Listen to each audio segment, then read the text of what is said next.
נוער הגבעות, שעושה יישוב בארץ ישראל, הוא עושה עבודת קודש.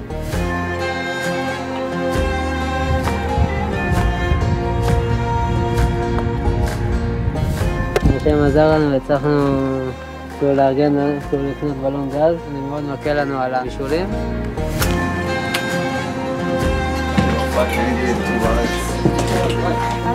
יותר קר, בחורף, יותר חם בקיץ. כרגע אין לנו מים זורמים, אז מצחצחים שיניים מבקבוק. בכללי יש פה 5 מיטות ועוד 2 מזרונים שאנחנו שמים על הרצפה. אפשר לישון פה 9-10 אנשים. אין לו מקלחת, אין לו מכונת כביסה, ואין לו חשמל, ואין לו. אבל מה יש לו? להט! ליישב את ארץ ישראל. למעלה מ2000 שנה, כל השטחים פה היו שלנו. כבשו אותנו, כבשו לנו את השטחים, הוציאו אותנו לגולה. עכשיו אנחנו חוזרים לארץ אבותינו. אני לא באתי להקים יישוב, אני באתי ליישב את כל הארץ.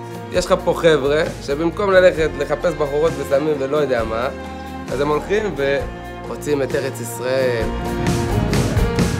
אתה מגיע מהקרבות ומהגבעה ומהתנאים ומהפינוי ומכל האידיאלים. אתה רואה פה איך אנשים רק מה שאכפת להם בחיים זה התואר והמבחן והעבודה ואיך הם מסתרים. בא לך לנער אותם ולהגיד להם מה אכפת מהמבחן, ארץ ישראל בוערת, יש עכשיו פינוי.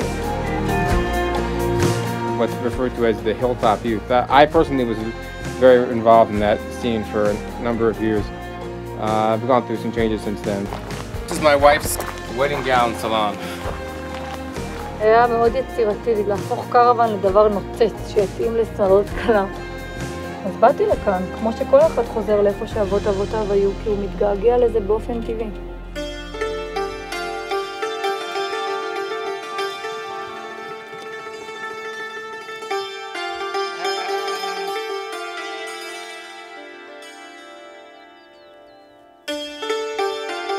להיות רצון זה דבר מאוד לא פשוט. זה הרבה שקט, הרבה נחת, זה להיות מנותק. בלב שלי אני הייתי חייב משהו אחר. כל הזמן הולך, חיפשתי בכל הארץ. אז פגשתי חבר ולקח אותי לחוות מעון. וזה ראיתי אנשים אמת לגמרי, מה שהם אומרים, הם עושים.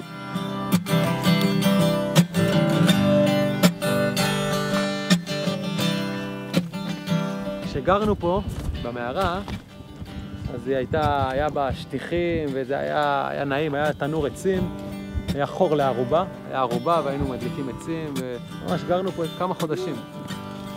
לגור במערה זה טוב לרווקים, לא לאנשים נשואים. תקופה כזאת שנחמד, אתה לא צריך כלום, אתה גר, אתה רק לומד תורה, לפעמים לא שמח. אבל איפה היה לכם דלת? לא היה דלת, זה היה פתוח. תשובה אל דוד המתוק, בוא. מטרת החיים שלי זה להתקרב להשם ולעשות רצונו.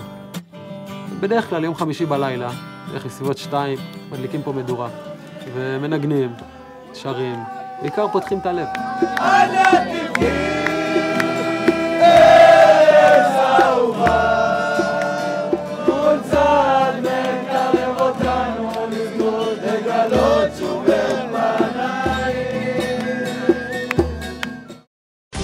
שלום לכם, אנחנו עם עדכון החדשות. ישראלי נדקר למוות בפיגוע בצומת תפוח שבשומרון לפני זמן קצר. עבר שם הערבי, הוא דקר את החבר שלנו והרג אותו והשאיר אלמנה ו5 יתומים. We had an incident here 2 weeks ago. Arabs started, hundreds of Arabs came down this mountain here.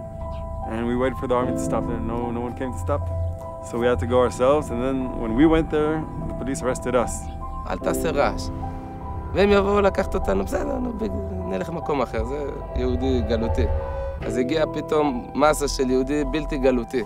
אנחנו נראה לכולם שלא אנחנו צריכים לפחד. They call me the number 1 wanted on the wanted list of the Shabak, of the Shin Bet in Israel. Me and another few guys were very active against the demolishing of Jewish homes. בהחלט אנחנו מודיעים על זה שבאים לפנות. מה רוצים שנעשה? שיוציאו אותנו ערומים מהבית? I'm supposed to sit between 2 and 2.5 months in jail for that. הלכנו לישון. אני אישית פתאום שמעת רעשים. אמרתי לבת שלה, עדי קומי, אני לא יודעת, יש פה אנשים, אולי זה ערבים. ואז אמרתי לה, רגע, זה עברית, זה יהודים. ובשנייה שקלטנו שזה יהודים, אמרנו פינוי.